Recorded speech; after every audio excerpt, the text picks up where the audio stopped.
मी असं म्हणतो, भाजपला मतदानच का करावं?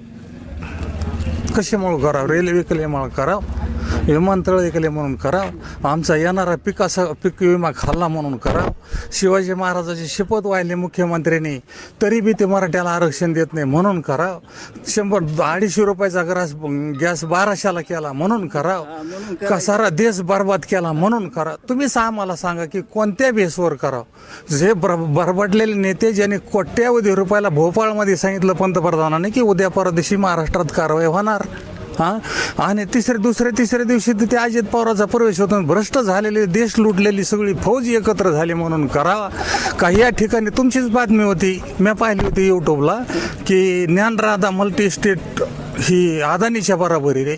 मग अशा तुम्ही बातम्या करतात म्हणून कराव का? किंवा तुम्ही हे असे लोक लुटणाऱ्याला पाठीशी घालता म्हणून करावं? कुठल्या बेसवर मतदान